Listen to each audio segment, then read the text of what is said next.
Hello viewer, welcome back to our channel maths zone with PP. मैं संजीव कुमार आज आपको class 12 की इको बुक 2 की चैप्टर 6 जो हमारी बैंकिंग है उसकी पार्ट 1 की जानकारी देता हूं और इसके अंतर्गत जो भी इम्पोर्टेंट पॉइंट्स है उसकी डिटेल जानकारी देता हूं।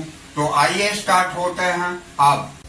तो आइए आज मैं आपको इको बुक 2 की चैप्टर 6 जो हमारी बैंकिंग है उसके बारे में डिटेल जानकारी प्राप्त करते हैं। तो सबसे पहले हम इसमें अध्याय का स्वरूप देखेंगे।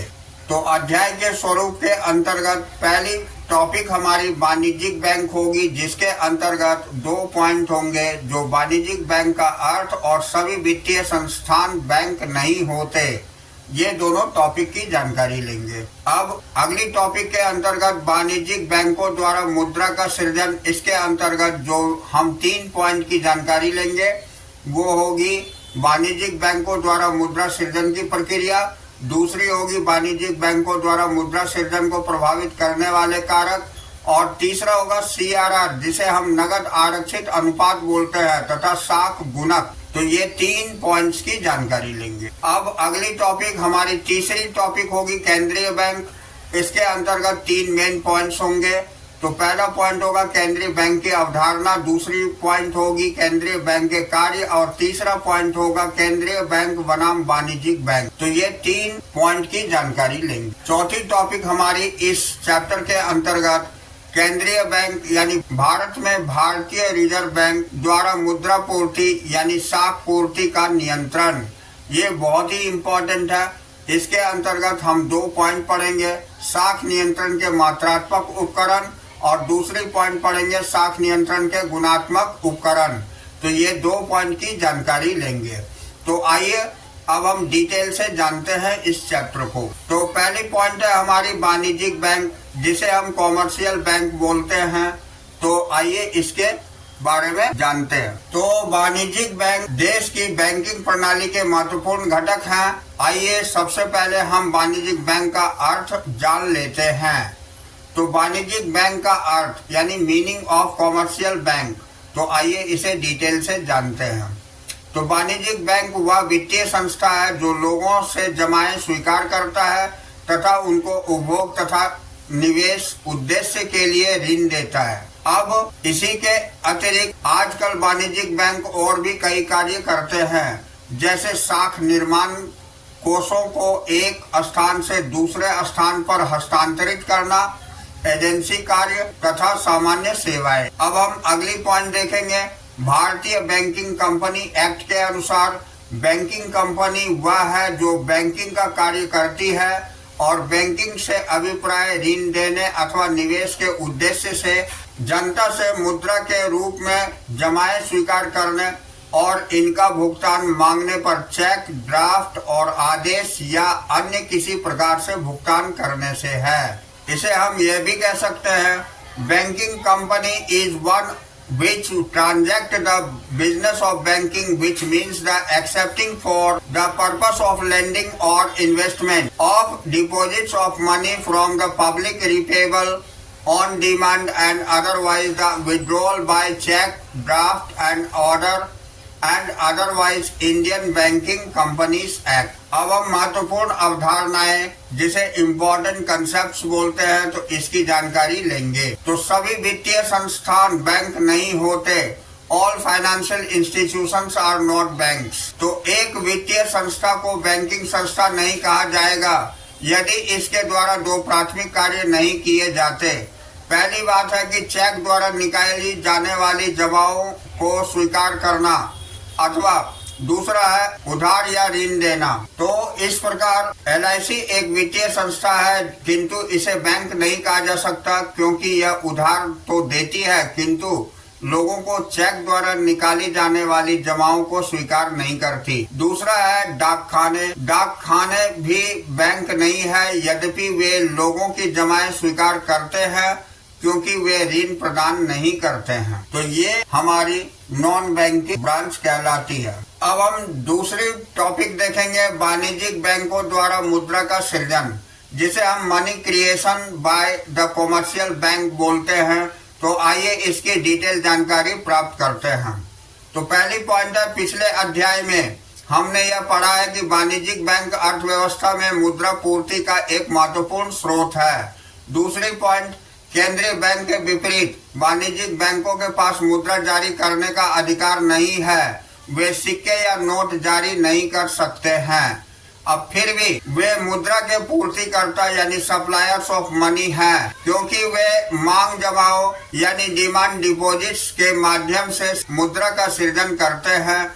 यहाँ हम वाणिज्यिक बैंकों द्वारा मुद्रा के सृजन की प्रक्रिया की चर्चा करेंगे। वास्तव में वाणिज्यिक बैंक मुद्रा का सृजन कैसे करते हैं। तो अगली पॉइंट है हमारी, वाणिज्यिक बैंकों द्वारा मुद्रा सृजन की प्रक्रिया, जिसे हम process of money creation by the commercial bank कहते हैं। तो आइए इसे डिटेल से जानते हैं। तो इसके अंतर्गत हम देखेंगे निम्नलिखित अवलोकन वाणिज्यिक बैंक द्वारा किए गए मुद्रा सृजन यानी मनी क्रिएशन की प्रक्रिया की चर्चा करते हैं। पहली है, बैंक लोगों से नगद जमाएं यानी कैश डिपॉजिट प्राप्त करते हैं। इन्हें प्राथमिक जमाएं प्राइमरी डिपॉजिट्स कहा जाता है। दूसरी पॉइंट है, बैंक अपनी नगद जमाओं से कई गुना अधिक मुद्रा उधार देते हैं। वाणिज्यिक बैंकों द्वारा उधार दी गई मुद्रा नकदी के रूप में नहीं होती है, अपितु यह ऋणियों यानी बोरोवर्स के खातों में जमा प्रविष्टि यानी क्रेडिट एंट्री के रूप में होती है। ये जमा प्रविष्टियां गौण द्वितीयक जमाएं यानी सेकेंडरी डिपॉजिट्स कहलाती है। अब तीसरी पॉइंट है, ऋणी अपने खातों में साख यानी कि ऋण के लिए चेक जारी कर सकता है। ये चेक अर्थव्यवस्था में मुद्रा के रूप में संचालित होते हैं। अतः हम कह सकते हैं प्राथमिक जमाएं प्लस गौण जमाएं बराबर होती है मांग जमाएं, जो वाणिज्यिक बैंकों में लोगों द्वारा रखी गई। अब अगली पॉइंट हम देखते हैं, बैंकों के पास रखी कुल मांग जमाएं वाणिज्यिक बैंकों के नगद कोषों की तुलना में कई गुना अधिक होती है। इसका कारण यह है कि वाणिज्यिक बैंकों को यह जानकारी होती है कि अपनी ऐतिहासिक अनुभव के आधार पर सभी जमाकर्ता अपनी नगद जमाओं यानी कैश डिपॉजिट्स को कभी न कभी भी एक ही समय पर निकलवाने के लिए नहीं आएंगे। अब अगली पॉइंट, यही अनुभव दर्शाता है कि निकाली गई राशि मांग जमाओं का लगभग 10% है, तो बैंकों को जमाओं का केवल 10% ही नगद कोषों के रूप में रखने की आवश्यकता होती है। सभी मांग जमाएं लोगों द्वारा रखी गई अर्थव्यवस्था के मुद्रा पूर्ति का कार्य करती है, जैसा कि लोगों द्वारा रखी गई नकदी करती है। अब अगली पॉइंट, मुद्रा पूर्ति के रूप में कार्य करने वाली मांग जमाएं बैंक मनी कहलाती है। यह बैंकों द्वारा सृजित मुद्रा है, क्योंकि यह अर्थव्यवस्था में नकदी के रूप में संचालित नहीं होती, अपितु बैंकों द्वारा मांग जमाओं के धारकों को जारी किए गए चेकों के रूप में संचालित होती है। अब हम महत्वपूर्ण अवधारणाएं देखेंगे, जिसे हम इम्पोर्टेंट कंसेप्ट्स कहते हैं। तो इसमें प्राथमिक तथा गौण जमाएं, जिसे प्राइमरी एंड सेकेंडरी डिपॉजिट्स कहते हैं, इसके अंतर्गत प्राथमिक जमाएं यानी प्राइमरी डिपॉजिट्स लोगों द्वारा वाणिज्यिक बैंकों में जमा कराई गई नगद जमा है। ये बैंकों की कुल मांग जमाओं का एक भाग है। दूसरी होती है गौण जमाएं, जिसे हम सेकेंडरी डिपॉजिट्स कहते हैं। उन जमाओं को कहते हैं जिनकी उत्पत्ति तब होती है जब बैंकों द्वारा लोगों को ऋण दिया जाता है। ये भी बैंकों की कुल मांग जमाओं का एक भाग है। अब यह नोट करना महत्वपूर्ण है कि जबकि प्राथमिक जमाएं बैंकों के पास जमाकर्ताओं की बचतें होती है, गौण जमाएं बैंकों से जमाकर्ताओं द्वारा लिए गए ऋणों का सूचक होता है। गौण जमाओं को व्युत्पन्न जमाएं यानी डेरिवेटिव डिपॉजिट्स भी कहते हैं। अतः हम कह सकते हैं वाणिज्यिक बैंकों के पास लोगों की कुल मांग जमाएं बराबर होती है वाणिज्यिक बैंकों की प्राथमिक जमाएं प्लस वाणिज्यिक बैंकों की गौण या व्युत्पन्न जमाएं। अब हम इसका उदाहरण देखेंगे, जिसे इलस्ट्रेशंस बोलते हैं। तो आइए इसके अंतर्गत देखते हैं। तो आइए साख सृजन की प्रक्रिया को निम्नलिखित उदाहरण की सहायता से समझते हैं। पहली बात है, सरलता के दृष्टिकोण से हम मानते हैं कि अर्थव्यवस्था में एकल बैंकिंग प्रणाली सिंगल बैंकिंग सिस्टम है और प्रारंभ में बैंक 1000 की जमाएं स्वीकार करते हैं। दूसरी बात है CRR, जिसे नगद आरक्षित अनुपात बराबर 10% और यह परिवर्तित नहीं होता है। भारतीय बैंकिंग प्रणाली में CRR लोगों की कुल जमा राशि का वह अंश है यानी प्रतिशत है जिससे वाणिज्यिक बैंकों को RBI के पास आरक्षित नकदी के रूप में रखना होता है। इसे RBI द्वारा समय समय पर निर्धारित और परिवर्तित किया जाता है। यह वाणिज्यिक बैंकों की मांग जमाओं के प्रतिशत के रूप में उनके नकद कोषों को दर्शाता है। अब अगली पॉइंट हम तालिका 6.1 दर्शाती है कि मुद्रा के सृजन के लिए एक अर्थव्यवस्था कैसे कार्य करती है। तो आइए हम तालिका देखते हैं। तो तालिका के अंतर्गत एकल बैंकिंग प्रणाली में मुद्रा का सृजन, जिसे हम creation of money in a single banking system कहते हैं, तो इसमें देखते हैं। यहाँ पहले कॉलम में चक्र दिया हुआ है, दूसरी में जमाएं, तीसरे में ऋण और चौथे में नगद कोष यानी CRR ये 10%। तो पहला चक्र जो होता है ये 1000 रुपए की होती है, इसमें ऋण 900 रुपए दिया जाता है, 100 ये नगद कोष होती है। दूसरा चक्र होता है 900 रुपए का, इसका 810 होता है, इसका 10% 90 रुपए माइनस हो जाती है। तीसरा चक्र होता है 810 का, जिसमें 90% इसकी माइनस हो जाती है, 729 हो जाता है ऋण, जिसमें 81 10% माइनस हो जाती है। और इसी प्रकार अब तक अतिरिक्त कोष समाप्त नहीं हो जाते हैं। कुल ये 10,000 रुपए हो जाती है, ये 9,000 और ये 1,000 हो जाती है। अब हम अगली पॉइंट निहितार्थ यानी इम्प्लीकेशंस देखेंगे। तो हम इसके अंतर्गत पहले चक्र में पहली अवधि में बैंक 1,000 की जमाएं स्वीकार करते हैं, यानी कि हम कह सकते हैं 1,000 रुपए की देयता को पूरा करने के लिए नगद कोष 100 रुपए के बराबर है, क्योंकि नगद कोष अनुपात बराबर होता है कुल जमाओं का 10%। इसका अर्थ है कि बैंकों के पास 1,000 माइनस 100 रुपए बराबर 900 के अतिरिक्त कोष एक्सेस रिजर्व्स है, जिनकी प्रयोग वे ऋण देने में कर सकते हैं। अब अगली पॉइंट 900 रुपए का ऋण प्रदान करके बैंकों की जमाएं 900 रुपए से बढ़ जाती है। दूसरे चक्र में बैंकों को 900 का 10% नगद कोष के रूप में रखना होता है, जो कि बैंक के अतिरिक्त कोष है। इसलिए 90 रुपए यानी 900 का 10% नगद कोष के रूप में रखे जाते हैं और 810 रुपए यानी कि 900 माइनस 90 को अन्य मांग जमा के रूप में ऋण के रूप में दिया जा सकता है। अब इसे अगली पॉइंट में इस प्रकार ऋण 810 रुपए से बढ़ते हैं और मांग जमाएं भी 810 से बढ़ती है। इस प्रकार ऋण 810 रुपए से बढ़ते हैं और मांग जमाएं भी 810 से बढ़ती है। अब बैंकों के पास 900 माइनस 90 यानी कि 810 रुपए के बराबर अतिरिक्त कोष है, जिनको ऋणों के रूप में दिया जा सकता है।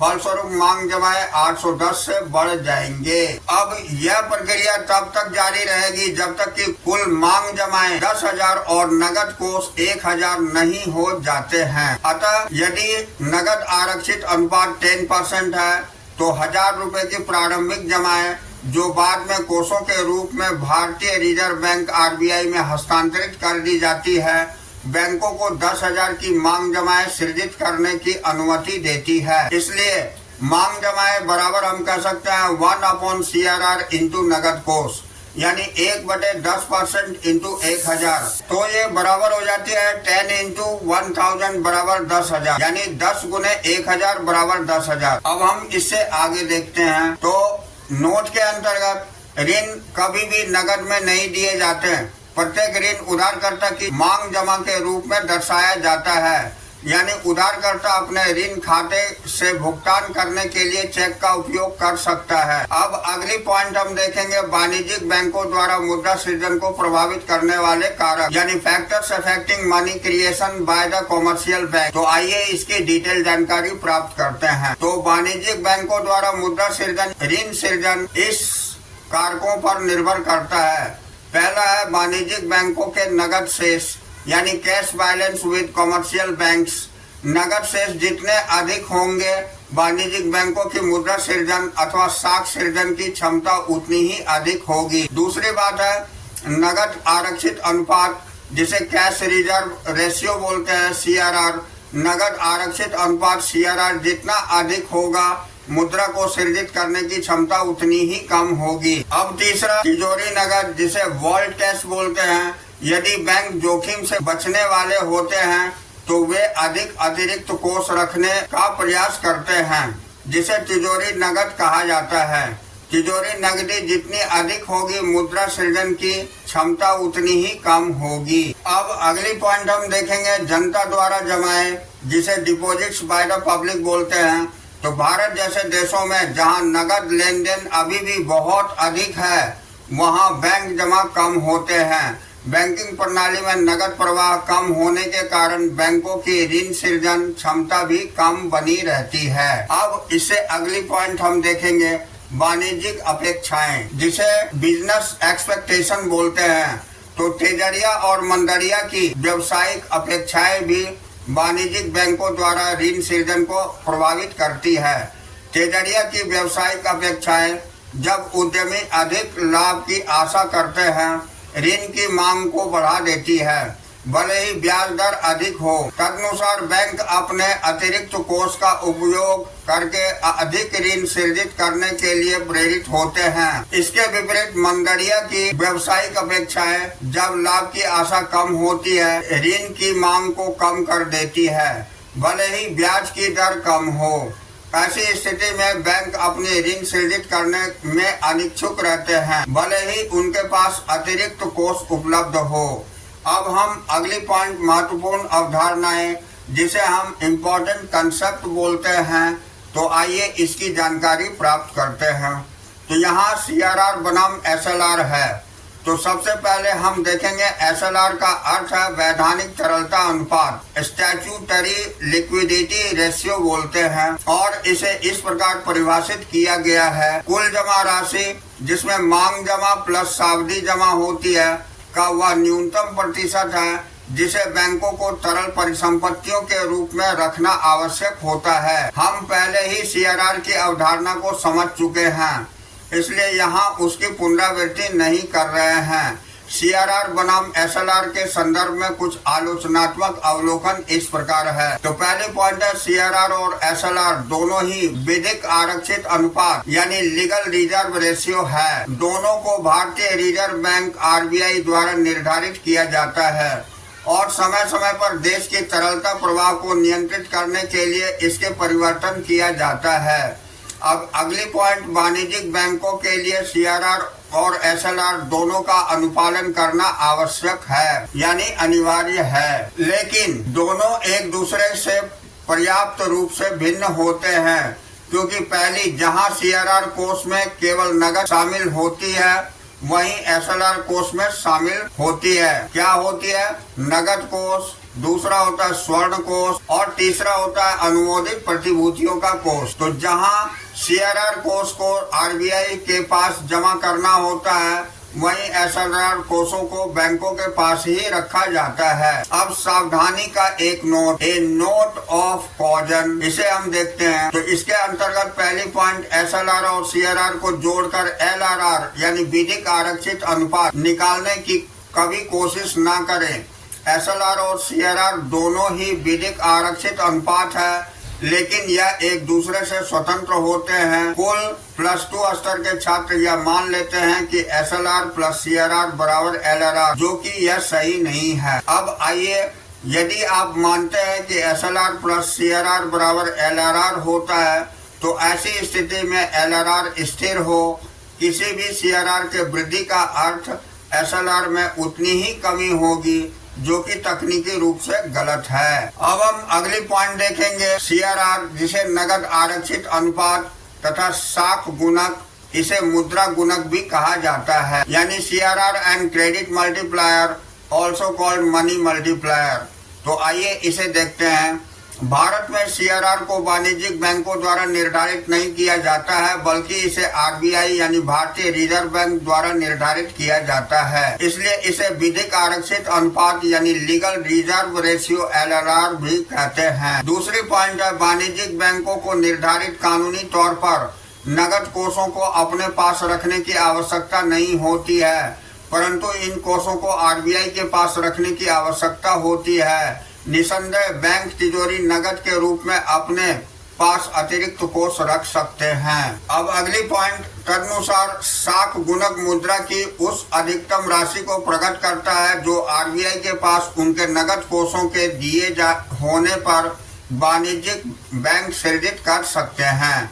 अगली पॉइंट, एक बार सीआरआर को ज्ञात होने पर जिसे आरबीआई द्वारा निश्चित किया जाता है, हम साख गुणक को ज्ञात कर सकते हैं और यह संख्या जो ज्ञात कर सकते हैं जिससे कई गुना अधिक वाणिज्यिक बैंक साख का निर्माण कर सकते हैं जो आरबीआई के पास रखे और उनके नकद कोषों के प्रति इकाई के रूप में होते हैं। तो आइए हम देखते हैं साख गुणक को निम्नलिखित समीकरण द्वारा ज्ञात किया जाता है, यानी K = 1/CRR, जहां K जो है ये साख गुणक है और CRR यानी नगद आरक्षित अनुपात है। अब यहाँ उदाहरण में देख लीजिए, यहाँ उदाहरण हमें दिया हुआ है, यदि CRR 10% हो तो K बराबर 1/10%, कहने का मतलब वह 100/10 यानी कि 10 हो जाएगी। इसका तात्पर्य यह है कि CRR 10% है, तब वाणिज्यिक बैंक केंद्रीय बैंक के पास रखे नगद कोषों का 10 गुना से अधिक मुद्रा सृजित कर सकते हैं। अब अतः यदि नगद कोष बराबर 10,000 रुपए तो वाणिज्यिक बैंक निम्नलिखित समीकरण के अनुसार साख सृजित कर सकते हैं, यानी साख सृजन या मुद्रा सृजन बराबर 10,000 का 1/10%, यानी 10,000 गुने 100/10 यानी 1 लाख रुपए सृजित कर सकती है। अब हम यहाँ नोट के अंतर्गत देखेंगे, यह मुद्रा साख की अधिकतम राशि है जो नगद कोषों के दिए होने पर वाणिज्यिक बैंक सृजित कर सकते हैं, क्योंकि सीआरआर कानूनी तौर पर आरबीआई द्वारा निर्धारित किया जाता है और वाणिज्यिक बैंक उसका अनुपालन अवश्य करता है। अब नीचे दिए गए कुछ उदाहरण साख सृजन का संख्यात्मक समस्याओं से संबंधित है, जिसे आप देख करके और समझ करके इसे आप सॉल्व कर सकते हैं। ये बहुत आसान और सिंपल है। तो यहाँ देखिए साख सृजन का निपटान, यहाँ टैकलिंग क्रेडिट क्रिएशंस उदाहरण 1 में दिया हुआ है, जो कि आप आसानी से कर सकते हैं। दूसरी एग्जाम्पल भी दी हुई है, ये भी आसानी से हो सकती है। अब हम अगली टॉपिक पढ़ेंगे केंद्रीय बैंक, जिसे हम सेंट्रल बैंक बोलते हैं।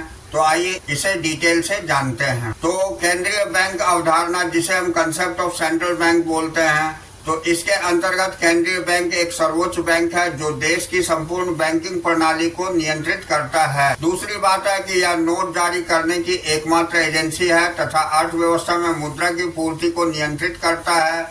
यह सरकार के बैंक का कार्य करता है, देश में विदेशी मुद्रा के कोषों को व्यवस्थित करता है।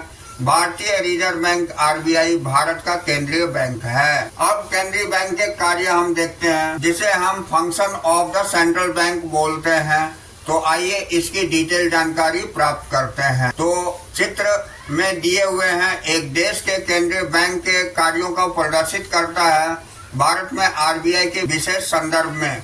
यहाँ देखिए ये बैंक हमारे केंद्रीय बैंक के कार्य दिए हुए हैं। सबसे पहले हम देखेंगे मुद्रा जारी करता है, दूसरा सरकार का बैंक होता है, तीसरा बैंकों का बैंक तथा पर्यवेक्षी भूमिका निभाता है, चौथा अंतिम ऋणदाता होता है, पांचवा विदेशी विनिमय का संरक्षक होता है, छठा समाशोधन गृह का कार्य करता है, सातवां साख का नियंत्रण करता है। तो इस तरह ये मुख्य 7 कार्य करते हैं हमारे केंद्रीय बैंक। अब यहाँ देखिए सारे टॉपिक को हम डिटेल से जानते हैं। तो यहाँ पहली टॉपिक है मुद्रा जारी करता, यानी इशूअर ऑफ करेंसी। तो भारत में आरबीआई को नोट जारी करने का एकमात्र अधिकार यानी एकाधिकार प्राप्त होता है। यह केंद्रीय बैंक का करेंसी प्राधिकारी यानी करेंसी अथॉरिटी कार्य कहलाता है। केंद्रीय बैंक द्वारा जारी किए गए नोट असीमित विधि ग्राह्य अनलिमिटेड लीगल टेंडर होते हैं। अब यहाँ हम महत्वपूर्ण अवधारणाएं, जिसे इम्पोर्टेंट कंसेप्ट बोलते हैं, इसकी जानकारी ले लेते हैं। तो मुद्रा पूर्ति में आरबीआई की भूमिका यानी role of RBI in money supply. तो इसमें हम देख चुके हैं कि चूंकि आरबीआई को नोट जारी करने का अधिकार प्राप्त है, इसलिए देश में मुद्रा की पूर्ति पर एक केंद्रीय नियंत्रण संभव हो जाता है। दूसरी पॉइंट है मुद्रा पूर्ति पर अपना अधिकार प्राप्त करने के कारण यह देश के अस्फीति या मुद्रा स्फीति की स्थितियों से निपटने के लिए मुद्रा की आवश्यकता के अनुसार घटा या बढ़ा सकता है। अब अगली पॉइंट हम देखेंगे सरकार का बैंक, जिसे हम बैंकर्स ऑफ द गवर्नमेंट बोलते हैं। तो केंद्रीय बैंक सरकार के बैंक यानी एजेंट एवं वित्तीय परामर्शदाता के रूप में कार्य करता है। इसमें सरकारी बैंक के रूप में यह सरकारी विभागों के खातों की व्यवस्था करता है। दूसरा है एक एजेंट के रूप में यह सरकार के लिए प्रतिभूतियों का क्रय विक्रय करता है। तीसरी है सरकार के परामर्शदाता के रूप में यह मुद्रा बाजार को नियंत्रित करके संबंधित नीतियों का निर्माण करता है। अब अगली पॉइंट है बैंकों का बैंक या पर्यवेक्षी भूमिका, यानी bankers bank and supervisory role.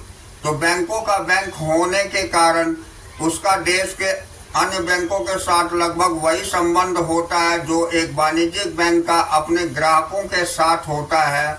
इस संदर्भ में 3 अवलोकनों पर ध्यान देना आवश्यक है। तो इसमें पहला है केंद्रीय बैंक वाणिज्यिक बैंकों से जमाएं स्वीकार करता है तथा उन्हें ऋण प्रदान करता है। अब हम दूसरा देखेंगे। तो दूसरा है केंद्रीय बैंक वाणिज्यिक बैंकों को समाशोधन गृह यानी क्लियरिंग हाउस की सुविधा भी प्रदान करता है। यह चेक समाशोधन यानी चेक क्लियरिंग की सुविधा सभी बैंकों को एक ही स्थान पर उपलब्ध कराता है। तीसरी पॉइंट, अपनी पर्यवेक्षी की भूमिका में केंद्रीय बैंक यह सुनिश्चित करता है कि वाणिज्यिक बैंक उनके निर्देशों का पालन करे, विशेषकर सीआरआर और एसएलआर के संबंध में। केंद्रीय बैंक को जब आवश्यकता होती है तो वह सीआरआर और एसएलआर में बदलाव करता रहता है। यह सुनिश्चित करता है कि वाणिज्यिक बैंक इन बदलावों का पालन करे जिससे कि वांछित लक्ष्यों को प्राप्त किया जा सके। अब अगली पॉइंट हम इसमें पढ़ेंगे अंतिम ऋणदाता यानी lenders of the last resort. तो इसका अर्थ यह है कि जब किसी वाणिज्यिक बैंक को कहीं से भी ऋण प्राप्त नहीं होता है तो वह केंद्रीय बैंक से अंतिम ऋणदाता के रूप में ऋण की मांग करता है। इसके अंतर्गत केंद्रीय बैंक उचित प्रतिभूतियों के आधार पर उस बैंक को ऋण दे देता है। आपातकालीन स्थिति में वाणिज्यिक बैंकों को ऋण प्रदान करके केंद्रीय बैंक यह सुनिश्चित करता है कि पहली बात है देश की बैंकिंग व्यवस्था को कोई धक्का न पहुंचे तथा दूसरी बात है मुद्रा बाजार स्थिर रहे। अब इससे अगली पॉइंट विदेशी विनिमय का संरक्षक, जिसे हम कस्टडियन ऑफ फॉरेन एक्सचेंज बोलते हैं। केंद्रीय बैंक देश के विदेशी विनिमय कोषों के संरक्षक के रूप में कार्य करता है, यानी प्रबंधित तरलशीलता से अभिप्राय घरेलू अर्थव्यवस्था में विनिमय दर में स्थिरता प्राप्त करने के लिए विदेशी विनिमय के क्रय और विक्रय से है। अब अगली पॉइंट होता है समाशोधन गृह का कार्य यानी क्लियरिंग हाउस फंक्शंस। तो केंद्रीय बैंक समाशोधन गृह का कार्य करता है, जैसे कि इसको एक उदाहरण द्वारा समझाया जा सकता है। मान लीजिए ए बैंक के पास बी के नाम का लिखा 10,000 रुपये का चेक आता है और बी के पास ए के नाम का लिखा 15,000 रुपये चेक आता है। तो ए एवं बी दोनों बैंकों का खाता केंद्रीय बैंक में है। तो इस तरह हम आज की क्लास इसी टॉपिक पर ओवर करते हैं। अगले दिन हम अगली टॉपिक से इसी चैप्टर के अंतर्गत चलेंगे। That's all for today. We will meet again on the next class.